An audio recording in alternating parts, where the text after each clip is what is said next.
Muy buenas noches, gracias por acompañarnos una vez más en el Heraldo Televisión. A nombre de mi compañero Maximiliano Espejel, titular de este espacio, le doy la bienvenida a esta mesa de análisis y debate político para hablar de los temas más importantes de la agenda nacional. Hoy vamos a hablar y a debatir sobre denuncias y presuntos casos de corrupción de exfuncionarios que de alguna manera apuntan y conducen o se relacionan con el expresidente de la República, Enrique Peña Nieto. Mientras que el expresidente priista presume su noviazgo con la modelo Tania Ruiz, se pasea por Europa, exfuncionarios como Emilio Lozoya son denunciados e investigados por las autoridades judiciales y estos a su vez apuntan a que todo lo que hicieron, de lo que los acusan, fue autorizado en su momento por el entonces presidente de la República. Lo invito a que se quede con nosotros. En la siguiente hora analizaremos este tema que sigue causando polémica. Todos los caminos conducen a Peña Nieto. Soy Salvador García Soto y le doy la bienvenida. El término de los mandatos presidenciales siempre traen consigo muchos cuestionamientos, desacuerdos y reproches. Seguiré orgullosamente siempre al servicio de México. Muchas gracias. Varios expresidentes se retiran por un tiempo del escenario político al concluir su sexenio. Enrique Peña Nieto no es el caso. Se le tacha hasta de imprudente ya que su actividad social es del dominio público. El pasado mes de mayo estuvo en la boda de la hija del abogado Juan Collado, quien le llevó el divorcio de la actriz Angélica Rivera y ahora está preso.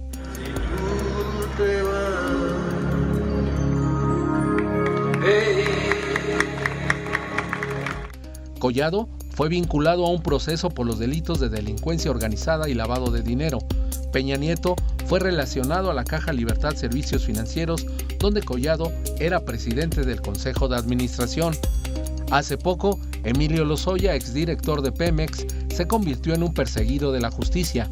Javier Coello Trejo, abogado de Emilio Lozoya Austin, aseguró que su cliente y otros secretarios de Estado solo cumplieron con las órdenes del expresidente. El licenciado Lozoya, así como a otros secretarios de Estado, el presidente Peña giró instrucciones precisas de implementar la reforma energética. Todavía recordamos cuando todo era amabilidad y cordialidad. Otro asunto y no menos importante es la acusación que reveló el exgobernador de Veracruz, Javier Duarte, quien señalaba haber hecho un pacto con el gobierno de Peña Nieto para entregarse a las autoridades. Todo cambió y Peña Nieto lo debe de recordar. Sin embargo, la lectura en la opinión pública sobre las actividades del exmandatario es que se expone demasiado y no le preocupan los temas en que está involucrado. ¿Será acaso que de verdad existe ese famoso pacto del que tanto se habla? Es pregunta. Óscar Vargas, El Heraldo Televisión. Y bueno, para platicar este tema, esta noche nos acompañan aquí en el estudio, los presento de izquierda a derecha, a Fernando Belauzarán, político, escritor y columnista. Bienvenido, Fernando. Encantado de estar contigo, Salvador, por aquí. Compañeros. También está con nosotros Guadalupe Loaesa, escritora y periodista. Bienvenida, Guadalupe. Gracias, un placer muchas tenerte gracias, aquí. Dolores Padierna, vicepresidenta de la mesa directiva de la Cámara de Diputados. Bienvenida, diputada. Gracias. Buenas noches. Felicidades. Y también está con nosotros Álvaro Delgado, periodista y escritor. Bienvenido, Álvaro. ¿Qué tal? Muy buenas noches. Ahora también conductor de radio. Muchas gracias. También. Vamos a platicar de este tema. Pues, ¿por dónde empezamos? Enrique Peña Nieto, el presidente que llega al poder proveniente del Estado de México, de un grupo mítico en el régimen anterior, con una imagen muy bien producida y fabricada desde la televisión, que gana la presidencia de manera clara, si no contundente, sí, de una victoria clara, y que dice representar en su discurso al nuevo PRI. El PRI decía, de sangre nueva, el PRI que iba que reconquistaba el poder después de 12 años. Ese es el arranque, ¿no? ¿Se acuerdan de ese inicio? Sí, claro. ¿Cómo no? Los gobernadores, muchos de ellos los presentaba ya como nuevo PRI, ¿no? Sobre todo Duarte. Duarte. Los Sí. dos Duarte. Los dos Duarte, sobre Duartes, todo Duarte. Jorge. Sí, Sí, decía que esa era la renovación del PRI. exactamente. ¿Qué pasó con ese Peña Nieto? ¿Era una fachada o esto que vendía Era de Peña nuevo PRI? Nieto. Era Peña Nieto. Peña Nieto, no hay que olvidarlo, viene del estado donde anida lo peor de la clase política, no solo priista, pero es en el Estado de México donde se construye a punta de dinero, mucho dinero, abundantísimas cantidades de dinero, esa imagen primero para que sea gobernador, con el impulso de su familiar, de Arturo Montiel, y es la construcción de un candidato primero para ser gobernador del Estado de México y luego desde el gobierno del Estado de México impulsar a gobernadores de otros estados, justamente esos, los del nuevo PRI o supuesto nuevo PRI, que después lo van a hacer el impulso del proyecto presidencial, una vez más, a punta de dinero. Todo conduce a Peña, por supuesto. Quizá en este repaso que acabamos de ver, falte un gobernador más, el otro Duarte, el César Duarte. César Duarte, que sigue ¿Por qué aguas? Quizás sea por Chihuahua donde se alcance por primera vez a Enrique Peña Nieto, gracias a esta investigación, la Operación Zafiro, impulsada por Javier Corral, que lleva, sí, primero a César Duarte, a Luis Videgaray, y inevitablemente a Enrique Peña Nieto. Termina en Peña Nieto. Dolores. Yo veo a Peña Nieto como el corolario de un régimen. La descomposición del régimen viene de larga data, de décadas de corrupción, de abuso en más de un sentido. Y Peña Nieto es la expresión, digamos, que cierra con broche de corrupción al excesivo, a lo cínico, a lo burdo. Un periodo enorme, 70, 75 años tal vez, en medio de una docena trágica que fueron los gobiernos panistas, también caracterizados por una excesiva corrupción, degradación y cinismo. Hoy nos enteramos que Fox no paga impuestos, ¿no? Sí. Ya es el colmo de un régimen corrupto, de privilegios que por fin llegó a su fin y que la población le dio vuelta a la página. Estamos iniciando una nueva era en México de cero corrupción, de sanción a los responsables, de anotar todos los que son derechos de la gente y ponerlos en la palestra, en primer lugar de obligaciones del gobierno, del Estado. Y sin embargo, ese producto que dice Álvaro era Peña Nieto, pues se vendió muy bien, o sea, había toda una mercadotecnia detrás. Con un buen margen. O sea, en el 2000 todos pensamos que el PRI pues no iba a regresar tan fácil al poder y sin embargo 12 años después regresa. ¿Por qué? Era una novela rosa lo que hicieron, ¿no? Lo que Era una vendió. completa novela rosa, lo hicieron para, en las revistas del Corazón era todo un hit, así lo construyeron, nada más que gobernar es más difícil. Yo sé que el nuevo presidente dice que no tiene ciencia, pero no es tan sencillo gobernar y por lo tanto acabar con la corrupción no es solo de saliva, tienen que verse actos, hechos. No me gustó cómo empezó este gobierno con el asunto de la impunidad. De alguna manera yo veo continuidad. ¿Cómo entró Peña Nieto en 2012? Imagínate, lo investigan por rebase de topes de gasto de campaña.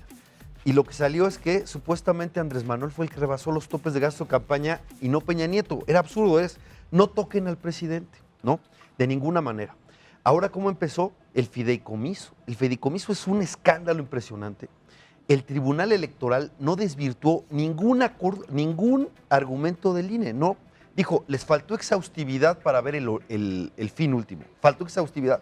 Y en lugar de regresarlos para que investigaran lo que faltó, archívese, ¿no? Empezó con la misma impunidad que estaba. Entonces, me parece que empezó mal en ese sentido, pero hay una gran expectativa, ¿no? Todos los caminos llegan a Peña, sí, lo que falta es voluntad. Ya tienen una fiscalía, alguien cercano, independiente, etcétera. Adelante, que nos dé pruebas, porque hasta ahorita no tenemos peces gordos, ¿eh? Son charalitos medianos que los que pierden la brújula, si uno luego no se encuentran a sí mismos, pero estamos hablando de Peña Nieto. Si uno le jala, perdió la brújula otra vez. Si uno le jala la hebra, efectivamente de Collado puede llegar a Peña Nieto, quizás hasta Salinas, como se dice, pero falta la Pero voluntad. falta que se o jale solo es esa. la revancha por ahumada. Eso lo vamos a ver. Pronto vamos a salir de dudas. Lo de Lozoya. Lozoya puede llevar, ya salió que de los gobernadores beneficiados fue Javier Duarte con Odebrecht, ¿no? Eso va a llevar, o nos vamos a encontrar con que Javier Duarte ahora lo quieren victimizar. Pobrecito Javier Duarte, ¿no? Ahora es la víctima. Ay, casi nos hace llorar. Miren cómo lo trataron, ¿no? Y la verdad es que fue verdaderamente un gobernador sátrapa, totalmente desconsiderado. Saqueó su estado totalmente. ¿Y Pero entonces por qué lloras? no lo vayan a sacar, ¿no? Pero vamos a verlo. Lo único que digo es, sí, pero dependerá de la voluntad. Y tiene razón Álvaro, ahí le doy toda la razón, en la injundia de Javier Corral para no dejarse quitar el caso, para defender los derechos de la justicia de Chihuahua. Y efectivamente, él sí puede llegar con lo que el margen que le dio la Suprema Corte para quizás lo que no quiere hacer la justicia federal, si es que existe este pacto de impunidad. Ojalá y no, ojalá me equivoque. Álvaro documentó muy bien lo que ya tiene Santiago Nieto sobre Elías Beltrán, ¿no? Nada más que Elías Beltrán fue el que persiguió a Ricardo Anaya. Vamos a ver si lo de Santiago Nieto llega efectivamente o él está en este pacto de impunidad, porque en el excelente trabajo que hizo José Buendía ahí en Nexos, demostró que el caso de Anaya, por supuesto que benefició. Quizás no le hubiera alcanzado a Anaya para alcanzar a Andrés, tenía un gran fuerza. Pero tuvo un efecto. Pero de que tuvo un efecto Eso lo dice político incluso, fue lo dice indudable. el tribunal incluso en su, Sí, en su claro. fallo sobre el tema, ¿no? Pero a ver, esta novela rosa que tú seguiste muy de cerca en tus columnas, que siempre narraste, cómo se fue construyendo, Angélica Rivera, una actriz muy popular, llega y se casa con el gobernador, hacen una pareja de ensueño y luego van a la presidencia. Sin embargo, ya en la presidencia, pues las cosas no fueron muy bien, No fueron nada bien construida esta novela rosa, hay que decirlo, y hacer hincapié, por Televisa. Porque eso fue un trabajo, también nos documentó muy bien en la revista Proceso, cómo se dio esta novela rosa. Hasta el casting, desde el matrimonio. Parece contrato. Desde el matrimonio, desde la visita con el Papa, acuérdense, ¿no? Así es. No, bueno, era todo tan falso y tan absurdo, pero habría que preguntarse, Salvador, ¿por qué ganó Peña Nieto después de 2 sexenios del PAN? Es cierto que estamos hartos del PAN, pero ¿por qué regresó el PRI? ¿Por qué regresó el PRI? ¿Por Si lo qué habíamos regresó sacado el 12 PRI? años antes. Estamos de acuerdo que hubo esta telenovela fabricada por Televisa, pero habría que preguntarse ahora si no va a si no va a regresar el PRI. Porque Francamente, no lo creo. Bueno, es muy que de difícil, sus ¿no? cenizas tiene estabilidad. ¿Existe todavía? Existe el PRI. Ya, ¿tú crees que es el Dolores fin? Padierna. A ver, es importante no perder de vista el contexto. Cuando en el 2000 el PRI pierde la presidencia y la gana Vicente Fox, el PRI, en efecto, fue derrotado en la presidencia, pero tenía más de 20 gobernadores y los principales gobiernos estatales. No eran los que hoy tiene, que sí es una diferencia muy importante. En aquel momento los gobernadores eran de los principales estados y eso le permitió precisamente al PRI reconstruirse, y uno de los factores que permitió precisamente el que hubiera gobernadores fuertes para después regresar a la presidencia fue el Estado de México. Lo que hizo Enrique Peña Nieto desde el Estado de México fue no solamente el consolidarse como un proyecto presidencial, articulando las relaciones con los poderes económicos, que fueron los que finalmente financiaron la compra de voto brutal que hubo en el 2012, sino también colocar a gobernadores afines. Por cierto, una de las gobernadoras, la primera gobernadora a la que financia su campaña Peña desde el Estado de México, es Ivonne Ortega en Yucatán, que es la primera gubernatura que pierde Felipe Calderón después de la elección tan cuestionada de 2006. Pero tenía, digamos, lo que se denomina fuerza constitucional el PRI después del 2000. Hoy ya no solamente no gobierna los principales estados con mayor población, a excepción de Oaxaca, sino que no tiene ya realmente factores de poder que inclusive los cohesionen para un solo proyecto. Quizá tendría más futuro hoy el Partido Acción Nacional como primera fuerza política para regresar a la presidencia. pienso que todavía es muy prematuro hablar sobre 2024. Es cierto, Álvaro, tienes razón al decir que entonces el PRI tenía más fuerza, no hay duda. Y tenía mayoría en la Cámara, en las dos cámaras del Congreso. Sin duda. Y ahora está mucho más desprestigio. Ahora sí está totalmente desdibujado. No, y el problema es, el problema es que parece que hay mano negra dentro de su propio proceso. Eso es delicado. Los señalamientos de que desde el gobierno se están metiendo en sus elecciones internas para tener a un presidente a modo, ¿no? De gente, no lo dice cualquiera, lo dice un ex rector de la universidad, lo dice Beatriz Pajés, lo dicen otros ahí, muchos elementos. Es más, ya la sátira popular le llama AMLito, ¿no? Si es que él es el candidato oficial, pero bueno, ya veremos si esto, pero no es cualquier cosa, lo vimos en la Ciudad de México. Aquí, sinceramente, desde el gobierno se comieron al PRI. Desde el gobierno de la Ciudad de México se comieron al PRI y al PRD. Y funcionó. Y al PRD también. Se los comieron indudablemente y fueron funcionales. Eso puede ser. Fernando, un tema que está sobre la mesa y me gustaría preguntarte, Dolores, ¿hay o no hay un pacto de impunidad? Álvaro Delgado documentó muy bien el pacto que hicieron Felipe Calderón y Peña Nieto en el 2012. En este 2018 se habló mucho de un entendimiento. Y desde 2006, También 2006. En 2018 se habló mucho de un entendimiento López Obrador-Peña Nieto para hacer una transición, como la vimos, muy aterciopelada, muy civilizada. Tersa. Muy tersa, a cambio de no perseguir al expresidente. ¿Hay ese pacto? ¿Es real o es mera presidente especulación? Es muy transparente y muy claro en decir los alcances. Una cosa es una transición tranquila, porque ha querido hacer un gobierno en paz, tranquilizar al país, pacificar al país, y eso pasa por también hacer una transición tranquila. Y otra cosa es un pacto de impunidad. Quienes solamente firman pactos en lo oscurito y están acostumbrados a los pactos atrás del poder, a escondidas, piensan que todos son así. Pero el presidente López Obrador no es así, niego categóricamente eso, pero es la primera vez en la historia que estamos viendo que se pueden iniciar, ya no, antes ni siquiera hablar de los temas. Tu pregunta anterior era muy importante, yo quiero irme a fondo porque el decir Peña Nieto como corolario de un régimen es muy, muy importante. Álvaro hablaba del año 2000.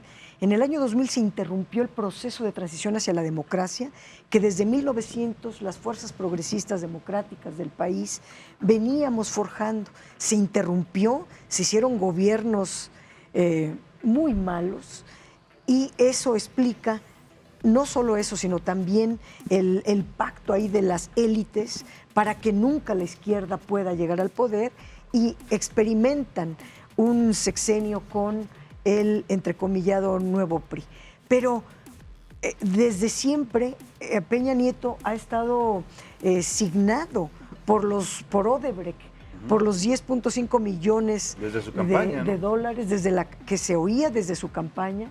Este dineral abrumador, miles de millones, ahora dice Duarte que nada más él le dio 3.500 millones, más Odebrecht 10.5, más veto a saber cuánto dinero llovió en este presidente fachada, en este presidente farándula, en este presidente de mentiritas que llegó a robar para luego devolver. Y ver el caso de Pemex, yo me he dedicado a estudiar los casos de Pemex. Hoy tenemos varias investigaciones de fondo, agronitrogenados, Fertinal, son solo la punta del iceberg.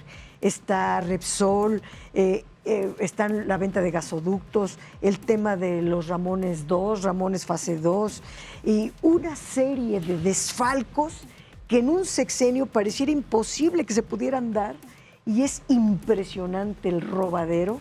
Tan solo la deuda de Pemex la recibió en 800,000 millones de pesos y la deja en 2,169,000 millones de pesos de Pemex. Ya no hablo de la deuda del país, nada más Pemex. Si Pemex no tuvo inversión y no tuvo producción, sino la producción se cayó, ¿a dónde fue esa deuda? Pues a los negocios de Peña Nieto con Lozoya y hoy día por fin se están investigando. No sé a qué le llamen pacto de impunidad, pero por fin se está están investigando. Aunque vemos un Peña Nieto todavía muy tranquilo, muy relajado. Bueno, que sea paseándose cínico en es otra España, ¿no? cosa. Pero bueno, vamos a ver si en algún punto, a ver, en este contexto se da la detención de... Tiene que acabar en la cárcel, quizás la más Lozoya. importante de este gobierno, que es la de Juan Collado, por todo lo que significa este personaje, ¿no? Y otra vez apunta hacia Peña Nieto, pero no solo hacia Peña Nieto, también hacia Carlos Salinas de Gortari. ¿Cómo ubicas este golpe contra este abogado? Es que donde quiera que se le rasca poquito, emerge la pus, la gusanera. Está tan descompuesto el país en términos de la corrupción brutal que hubo en el sexenio de Enrique Peña Nieto, que por donde se le mueva, ahí se encuentran cosas putrefactas. El caso de Collado tiene que ver con lo mismo.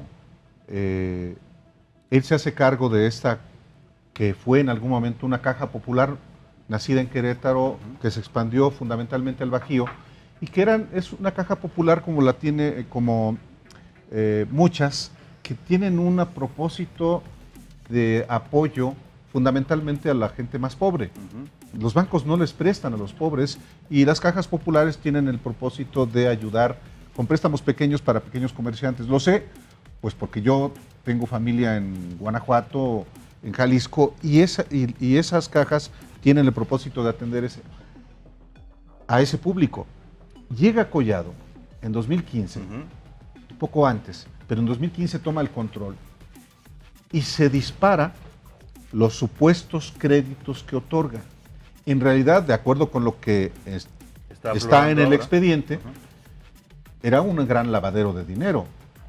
Y el testimonio del denunciante, que es un empresario con el que yo establecí comunicación y que me dice que teme por su vida porque lo están amenazando por lo que reveló ante la justicia federal, pues revela un entramado que no es nuevo, que viene desde el 88 y que en buena medida involucra también a Enrique Peña Nieto. ¿Involucra a quiénes? Bueno, a Juan Collado, que es el abogado de la élite, a Carlos Salinas, a Diego Fernández de Ceballos, los tres personajes vinculadísimos a los videoescándalos del 2004, pero que están involucrados también en tramas políticas que involucran no solamente al PRI, también al Partido Acción Nacional, desde el 88, cuando inició el cogobierno PRI-PAN, que se derrumbó en el 2018, en buena medida porque por primera vez no se pusieron de acuerdo las dos facciones. Eso es lo que explica,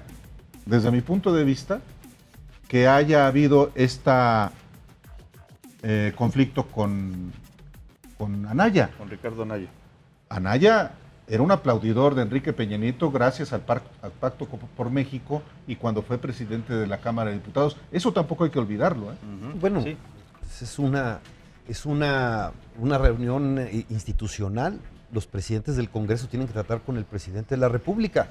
No del nivel que le estamos viendo ahorita, que es un vasallaje con el presidente de las dos cámaras. También hubo vasallaje con, ¿no? Peña, sí, el PRD, tu partido, tú mismo. Fuimos bastante críticos. Lo que pasa es que en las narrativas fáciles se pierden los matices. Pero yo voy al diario de los debates y cuando quieres los vemos y vas a ver que no es fácil. Claro, ni modo de que nos opusiéramos a nuestras propias propuestas. Tú compara el programa de Andrés Manuel López Obrador, la plataforma, con el Pacto por México y te vas a encontrar que tiene un 80% de coincidencia.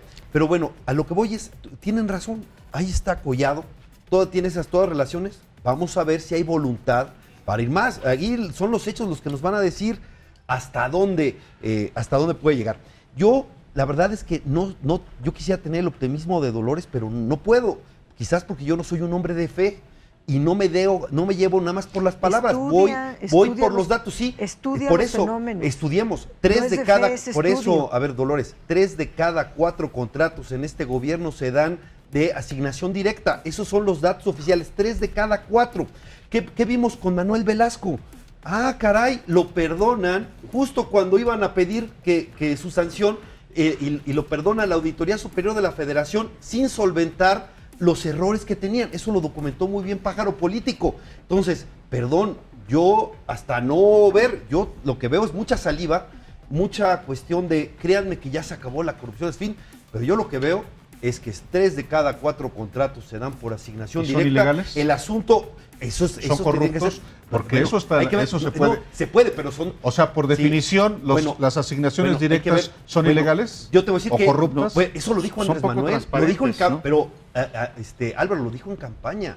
Está cuando dice El gran tema es parte Peña del Nieto o ejemplo, López gran Obrador. parte del, Porque si es de- López del Obrador, ejemplo de la podemos- corrupción que había es que podemos todo se da hablar por de otro asignación. modo. Lo dijeron ellos. Traigo Está- dos ahora, cuadernos tiene de razón, trabajo de no es López en Obrador. automático, pero lo vemos. Lo que sí vimos es los conflictos de interés de Carlos Domelli.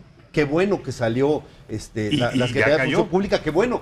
Aunque En el si no régimen hubiera anterior venido, eso era- si no hubiera venido las investigaciones pasar de 30 México años. contra mexicanos contra la corrupción, quizás no lo hubiéramos visto. Y no, perdón, Dolores, en México no empezó una nueva era. Este asunto de que cayeran los fuertes, ya lo había hecho el buen periodismo. Tenemos ejemplos muchísimos. Y en el último, yo El quiero buen decir, a Javier periodismo ha Duarte, existido el siempre, Javier y nunca Duarte les hacían cayó caso. en gran medida con la investigación de las empresas fantasmas, por cierto, De animal también político. de animal político. A ver, retomemos A el ver, tema. Yo Guadalupe. quisiera Volvemos al tema. comentarles, ayer tuve una comida muy interesante con empresarios poblanos. Ujú. Y bueno, todos hablaban así con mucha vehemencia como tú. Y lo que percibí es que ¿Es vehemencia había, u odio? ¿Quién había una gran frustración. Me dijeron, mira, Guadalupe, nos sentimos frustrados. Porque el presidente no está actuando hasta sus últimas consecuencias. Nos habla de corrupción todas las mañanas. Y, sin embargo, no pasa nada. Y estos empresarios, uno de ellos me dijo, mira, nos hemos jugado, hemos jugado por el país, nos hemos expuesto y ahorita nos sentimos totalmente desairados. Estamos decepcionados. No ha venido el presidente a Puebla, siendo Puebla, hombre, tú sabes, Un estado importante. tan importante. Pero es cierto que hay ese sentimiento de frustración, de que no se actúa, ¿qué está pasando? Nos están todas las mañanas, todos los mediodías y Mucho todas ruido y las pocas tardes muertes. Sí, hablando eso es de estos recurrente. pesos gordos y no pasa nada. Después de 80 años de impunidad donde no pasaba nada, Lupita, fíjate, nosotros hicimos la ley, la reforma para desaparecer la PGR y crear la Fiscalía General de la República. 4 años pasaron y no había poder humano que se pudiera nombrar al fiscal general. Por fin llegó la transición y se pudo nombrar un fiscal general autónomo, independiente, pero que requiere también de muchas pruebas que están en el Poder Ejecutivo y que el Poder Ejecutivo está ayudando a las investigaciones. Para conocimiento de todos, el Poder Ejecutivo le corresponden muchas cosas, pero a quien le toca investigar, sancionar es a la Fiscalía General de la República, que por fin tenemos. Y que Buenísimo, el FERS a mí me gusta mucho. El régimen de corrupción terminó. Hoy hay cero corrupción, cero tolerancia a los actos de impunidad, al influyentismo, al amiguismo. Todo eso caracterizó al viejo régimen. Los que se beneficiaban, cobraban, firmaban al amparo del poder, pues hoy tienen mucho odio hacia López Obrador, se juntan, pero no los une una causa, un proyecto, un anhelo, una bandera, los une el odio a López Obrador. Pero pues se van a quedar con las ganas porque este gobierno va en serio, va a fondo y va a renacer nuestro país. Vamos a hacer una pausa y al regresar de la pausa le voy a preguntar a nuestros panelistas justamente esto. ¿Qué tan en serio va el tema de la lucha contra la corrupción? Si vamos a ver por primera vez, porque sí decimos todos los caminos llevan a Peña Nieto, pero ¿cuándo vamos a ver a Peña Nieto acusado formalmente o por lo menos vinculado formalmente a una investigación por corrupción? Vamos a la pausa y volvemos con esto aquí al Heraldo TV. Ya estamos de vuelta en la mesa de análisis político del Heraldo TV. En México nunca hemos visto a un presidente o expresidente de la República en el banquillo de los acusados. Solamente una vez con Luis Echeverría por un caso de genocidio en el caso de la masacre del 68. Que quedó impune. Y que finalmente quedó impune, fue exonerado por los jueces. Después de eso, no hemos vuelto a ver a un presidente investigado por temas que tengan que ver con su ejercicio del poder. Peña Nieto podría ser el primero, pero ¿qué es lo que falta, Álvaro Delgado, para que ocurra esto, si todo el mundo lo menciona, si todo el mundo lo señala? Es verdad que Profundizar. es de tal dimensión el agravio, en términos de corrupción, de abuso de poder, de Peña Nieto y su grupo, que algunos siguen todavía en posiciones de poder, pienso en el Senado, Miguel Ángel Osorio Chong, que fue su secretario de Gobernación, que la exigencia de la sociedad es que haya sanción, que haya consecuencias y que no queden solamente en personajes de ínfimo nivel. No es de pequeño nivel Lozoya, No no lo es. Nada menos que director de Petróleos Mexicanos y en su campaña un personaje clave en las relaciones internacionales. La gente piensa en Peña. Y aquí hay que considerar dos cosas. Una, los presidentes de la República pueden ser sancionados, los que están en funciones solamente por delitos graves de orden común y por traición a la patria. Ya no es presidente Enrique Peña Nieto, se le puede sancionar por corrupción, siendo que ya es un delito grave, que ya no puede más que derivar en cárcel. Yo creo que es muy complicado encuadrar delitos, sobre todo si se trata de corrupción, porque la reforma para delitos graves no puede ir en contra, no puede ser retroactivo en perjuicio de un acusado, en este caso Peña Nieto. De Peña Nieto. Y sin embargo, yo pienso, porque cada vez hay más elementos, como bien se señala en este programa, que los caminos conducen a Peña. Peña es dueño de una fortuna que dicen en su entorno es inmensa. El caso de los Duarte, el caso de Lozoya mismo, aun cuando sea para salvarse, va a llegar a Luis Videgaray y de manera inevitable a Enrique Peña Nieto. Yo creo que en un año vamos a saber si efectivamente hubo voluntad al más alto nivel, específicamente de Andrés Manuel López Obrador, para llegar directamente a Peña y encarcelarlo. Un año. Un año. Yo creo que en vísperas, muy convenientemente, del proceso electoral del 2020. El proceso va muy bien. Y yo diría que... ¿El proceso judicial? Sí, exactamente. La investigación va muy bien. Hay que allegarle más pruebas. Ahorita estamos, yo al menos, estudiando todos los tomos, porque son tomos de las investigaciones de la Auditoría Superior de la Federación, que la auditoría pues hace muestras chiquititas, pero puede ser el hilo que conduzca, ¿no?, a los casos. Pero están los libros blancos de toda la administración pública y se puede ahí abrevar para... O sea, la investigación va bien.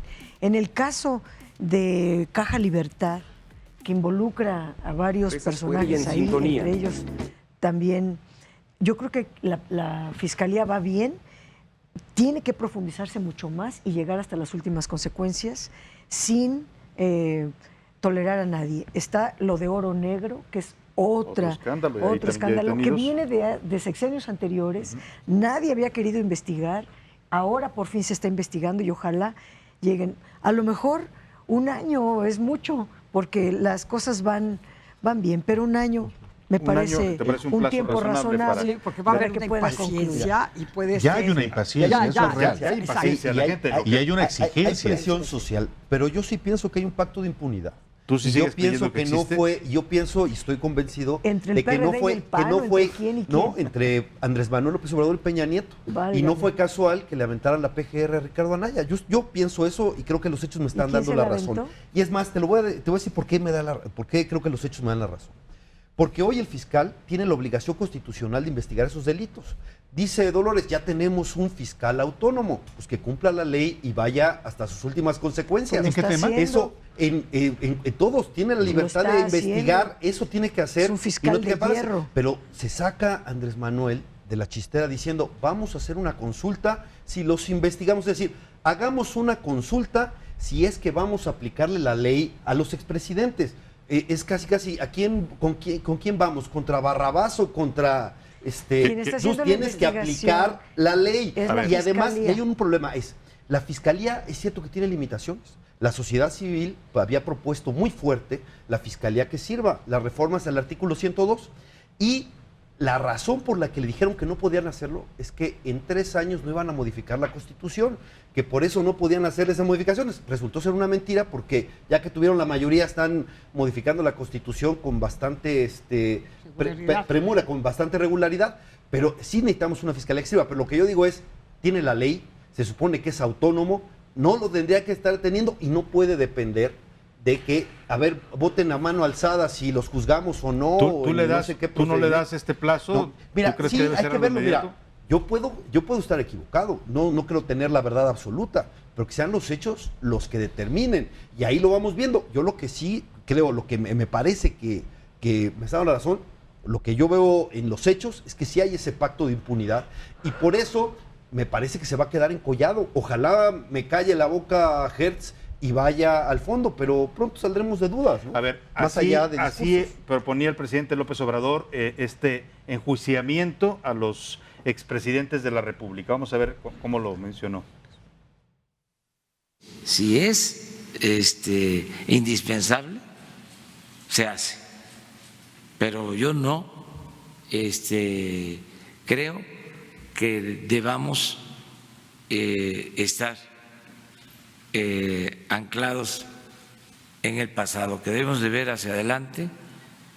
Ese es mi punto de vista, eso es lo que he sostenido, solo que sea mucha la exigencia de la gente, porque yo siempre le voy a hacer caso a los ciudadanos. Guadalupe, ¿por qué, pregunto yo, el presidente dice si es necesario, si la gente lo pide, pero ¿por qué en México no hemos podido llegar a este punto de tener acusados y enjuiciados a expresidentes de la República? ¿Y por qué otros países sí? Vaya, desde siempre me lo he Guatemala hasta preguntado, siempre Argentina. me lo he preguntado. Yo no sé si... Muy bueno. Claro, yo me imaginaba que antes era el aparato, que era el sistema, que todos estaban involucrados, que a todos les pisaban la cola, ¿no? Que tenía cola que les pisaban.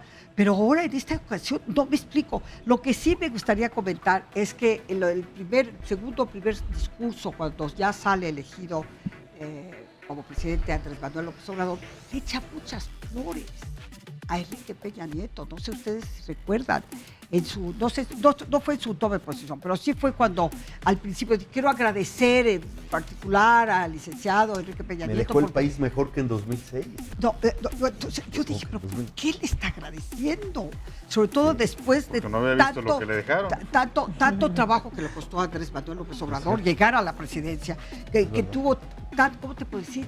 Tantos confrontaciones de parte del gobierno, del PRI en particular. Y entonces eso me dio muy mala espina. Yo digo, ¿de qué le está agradeciendo? Entonces, yo no sé si hay un pacto, yo no lo sé, pero se diría que hay un acuerdo. Bueno, me estoy cambiando nada más la palabra. ¿no? Pero bueno. Pero porque es, de verdad, no es, ¿cómo es posible que en la campaña se veía tan duro Andrés Manuel López Obrador respecto a Peña Nieto y de repente dejó de estar así? Cambió el discurso, sí, hay un punto de quiebre en el discurso. Respecto del pacto de impunidad, ¿no? Lo que, por ejemplo, en este caso dice López Obrador respecto de si enjuiciar a los presidentes, que de hecho lo había planteado desde el principio de su administración, inclusive dijo, en marzo vamos a hacer una consulta popular. Sí. Se desistió ante críticas durísimas en contra de él, que cómo era posible que fuera a hacer una consulta para proceder en contra de los presidentes. Primero. Punto número 2. Ese pacto de impunidad yo no le encuentro lógica por 2 razones. La primera, porque López Obrador habló de la amnistía contra o a favor de la mafia del poder no fue ni siquiera en 2012, ni en 2018. Desde el 2010 lo dejó por escrito en su libro previo a la campaña de 2012. Les dijo, no vamos a perseguir a nadie, porque de lo que se trata es ir viendo para adelante. ¿Estaba haciendo un guiño desde entonces? Por supuesto que sí, un guiño político. Si se habían puesto de acuerdo los mismos factores de poder que en el 2000 llevaron a Fox a la presidencia, en el 2006 a Calderón, en el 2012 a Enrique Peña Nieto, pues él planteaba que ese entramado no volviera a fructificar. Y eso fue lo que no fructificó en el 2018. Peña Nieto y Anaya tenían un entendimiento aún durante la campaña, Balauzarán. No, perdón, Álvaro. Todavía el propio Anaya verbalmente lo decía. Estaba dejando abierta la posibilidad de pactar directamente con Peña Nieto. Buscaron que sustituyeran a Mid. Pues claro que sustituyeran a Mid, solo que no se pusieron para Ricardo Anaya. No adulteremos la historia. Hubo un momento de ruptura fuerte ahí. La campaña. No le perdonaban. Los discursos de no campaña. le perdonaban a Ricardo Anaya algo, pero era evidente que el odio del régimen fue contra Anaya.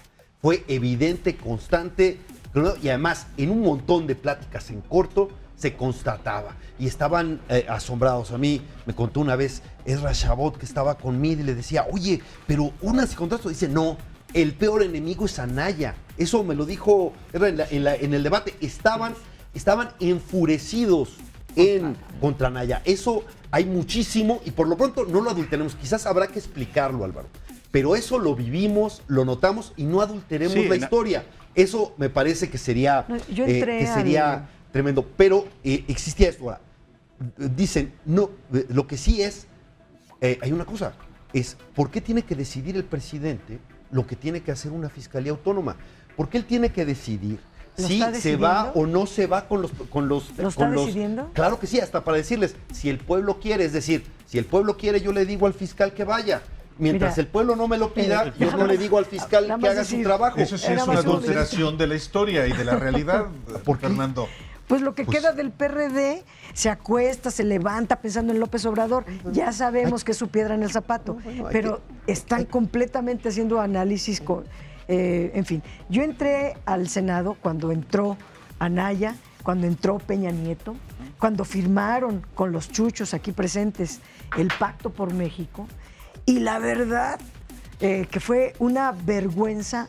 5 años soportamos a Anaya como aplaudidor de Peña Nieto y se rompió ese era el verdadero pacto, el pacto contra México entre el PAN, el PRD y Peña Nieto. Ese es el pacto que hundió al PRD y al PAN también, y que simplemente el PAN, que era candidato que quería ganar la presidencia, ridículo, por cierto, chiquitito, menor para una patria, para un país de este tamaño. Qué bueno tener que un no odias, candidatito Dolores. así. No, pues es que es un candidatito, perdón, bueno que no muy odias, pequeño para nuestro país.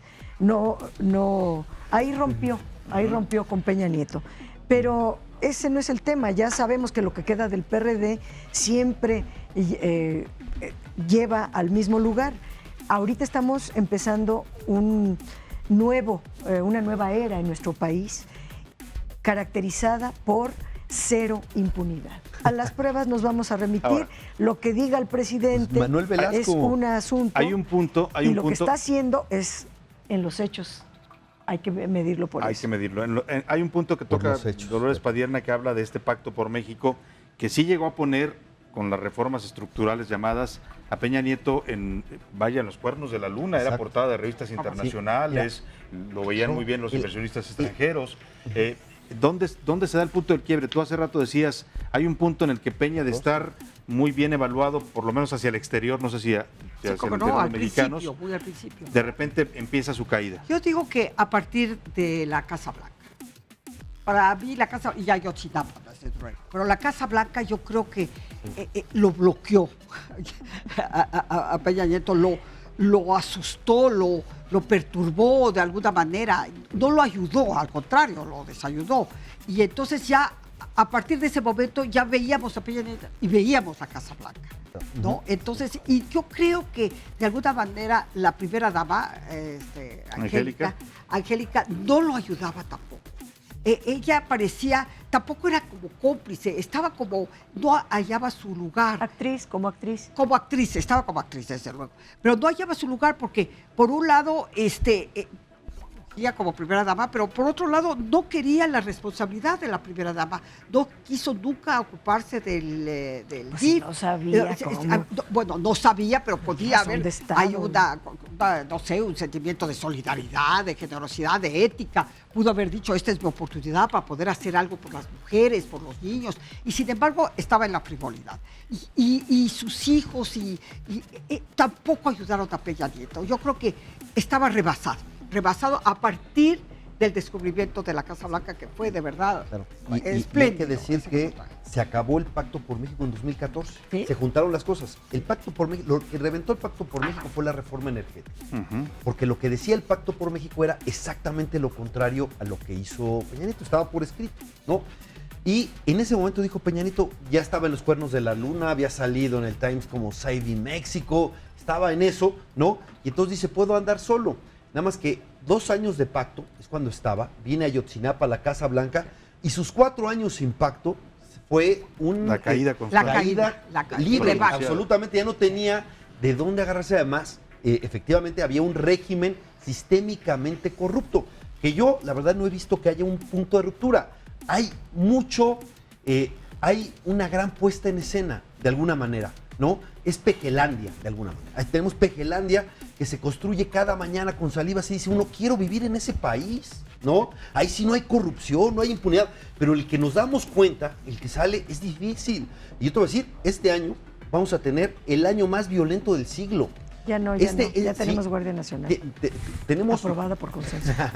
Bueno, siempre va a haber otros datos, pero va a ser pero la proyección es el año más violento del siglo. Ya lo veremos a finales. En cuestión de crecimiento económico, va a ser peor que el peor año de Peña Nieto. Y tiene razón Andrés Manuel cuando dice, qué mediocridad de crecimiento, ¿no? Era 2% copeteado. Bueno, si llegamos al 0.5%, ya date de santos este año, ¿no? Esos son los datos que están. Y en cuestión de impunidad, yo lo que veo es a Velasco perdonado totalmente, y Lozoya y Collado son menores. Solo si jalan la hebra y van más arriba, habrá llegado, pero eso lo vamos a ver en los hechos, como aquí están diciendo, y no en la saliva. El abogado del diablo no es un personaje menor. Ahora, y Lozoya, líder del cártel Peña Nieto, tampoco es un personaje menor. Álvaro, este punto donde empieza la caída de Peña Nieto, que ya lo vemos el resto del sexenio a partir de 2015, pues prácticamente en picada, nunca se puede levantar. Aquí, obviamente lo atribuimos a esto que dice Guadalupe. Primero hay el caso Ayotzinapa, lo mal que lo maneja, y después el caso de la Casa Blanca. Pero ¿en qué momento se descompone totalmente la figura? O sea, ya no encaja ni siquiera con el modelo mediático que había vendido. Lo que pasa es que es verdad que Enrique Peña Nieto comienza con una fortaleza política mayor a la que obtuvo en la elección del 2012. No hay que olvidar las condiciones en las que llega a la presidencia o gana la presidencia de manera oficial. Es un margen, sí, amplio, no para cuestionarlo tan severamente como en el 2006, pero no llega con un respaldo popular tan amplio. ¿Qué le da el respaldo popular tan amplio a Enrique Peña Nieto? El Pacto por México, el respaldo del PAN, del PRD, del Partido Verde, del PT, para generar un conjunto de reformas, incluida la reforma energética. Estaba presupuestada la reforma energética, Fernando, que la iban a aprobar el PAN y el PRI, naturalmente. Como el PAN sabía que la reforma fiscal que elevó impuestos la iban a aprobar el PRD y el PRI. Eso era, eso sería una estupidez negar que eso ocurrió. Bueno, yo sí lo niego, pero bueno, están los hechos. están los hechos. Estaba presupuestado que se iba a aprobar la reforma energética, que el PRD iba a patalear, pero estaba perfectamente amarrado, de la misma manera, insisto, que se iban a elevar impuestos con la reforma fiscal, con la que Peña obtuvo multimillonarios recursos que dilapidó. Es cierto. Comenzó fuerte en ese sentido Enrique Peña Nieto. Creo que comienza la voracidad para el saqueo y eso le está pegando no solamente el saqueo a nivel federal, sino los gobernadores. Que también se despachan todos. Y de todos los partidos, ¿eh? No solamente los gobernadores del PRI. El rufián de Moreno Valle, que aunque esté muerto, dejó una estela de corrupción en Puebla brutal. Padres Miguel en Ángel Sonora. Yunes, Guillermo Padres. O sea, no era solamente los gobernadores del PRI, eran los gobernadores del PAN y los gobernadores del PRD. Mancera, en la Ciudad de México. Mancera, que es un rufián. Claro, la Casa Blanca detona algo que se toma con frivolidad, no se asume con la seriedad que correspondía a un golpe político de esa magnitud, un golpe periodístico, que en realidad fue un golpe político. Sí. Y lo que se busca es el desquite. Atentar contra Carmen Aristegui y su equipo. Se le y luego la Casa Blanca y no luego la a manejan, Broso no la también le manejan cobraron. de manera adecuada, y eso sí tiene una consecuencia en la sociedad. De la misma manera que tiene una consecuencia en la sociedad que ante la desaparición de los estudiantes se tarde tanto tiempo el gobierno federal en responder, y eso sí ya hace una diferencia, porque todavía en 2015 el PRI obtiene una importante votación. Gana. Tiene razón, Álvaro. Peña Nieto se ensañó contra Carmen Aristegui y contra Broso después. Fueron sus dos némesis que los apretó. No solamente, no. Básicamente, yo les puedo decir de Proceso. Proceso sufrió el boicot publicitario y informativo de Enrique Peña Nieto, como lo sufrimos con Felipe Calderón y con Vicente Fox. Bueno, son del mismo nivel. Bueno, desde López Portillo, desde no pago para que me pegues. Está bien, también Proceso. No tengo ningún problema. Está también esto. Había una lógica de Estado durísima acá, ¿no? Pero vamos a ver si miden con el mismo rasero. Él decía, este es un gañán, una cosa así. Bueno, Cuitláhuac García en Veracruz. Ya hoy Transparencia en Veracruz le pidió transparentar por qué compró patrullas con sobreprecio. Entonces hablemos de lo de hoy. Claro, ahí se va a ver. Porque ir contra la impunidad del otro no es tan sencillo. Hay que ir contra la impunidad de los propios. Y entonces, compró las patrullas con 30% de sobreprecio. Ahora sí que el moche para quién. Bueno, Peña Nieto metió la cárcel a Duarte. Vamos a ver hoy y vamos a ver. Dolores, nos queda poco tiempo. Y antes de que terminemos, les quiero decir que me están pidiendo que repitamos esta mesa porque el tema da para mucho, así es que los comprometemos a que la próxima semana sigamos. Yo creo que nos da para otra mesa. Pero vamos a terminar con una breve conclusión de cada uno. Nos queda por ahí ya un minuto. Dolores Padierna. El título de este programa, que todos los caminos llevan a Peña, definitivamente esa es la gran conclusión. Pero ¿dónde empezó la debacle de Peña después de que era el figurín de todo el mundo? Empezando por los del Pacto por México. Concuerdo con el análisis de Lupita y de Álvaro. Sin embargo, yo agregaría que definitivamente lo hundió, además de los estudios, las investigaciones de Casablanca y Ayotzinapa, pues las reformas. La reforma educativa se echó encima todo el Magisterio Nacional. La reforma laboral, no hay un solo trabajador que lo recuerde positivamente. La reforma hacendaria que nos aumentó impuestos, todavía sigo pagando el 40% y todos los, en fin... Y no se diga la reforma energética que fue la puntilla contra todo el pueblo de México. En los hechos se ve la gente. Hoy tenemos un presidente que es honesto, no hay un solo dato que le puedan señalar de corrupción, de que dañe la integridad del presidente, nadie. Entonces, con él vamos a caminar hacia la cuarta transformación. Rápido, muy brevemente. Pues yo diría que por lo mismo que ganó Peña Nieto, es decir, por esta fabricación de la telenovela rosa a la que te referías al principio del programa, fabricada por Televisa, por eso mismo perdió. También por eso perdió. Se le cayó el teatro. Yo los emplazo a todos a que regresemos la próxima semana para continuar esta mesa. Le agradecemos mucho que nos haya acompañado. Muy buenas noches. Hasta el lunes, aquí lo esperamos en la mesa de análisis político. Gracias.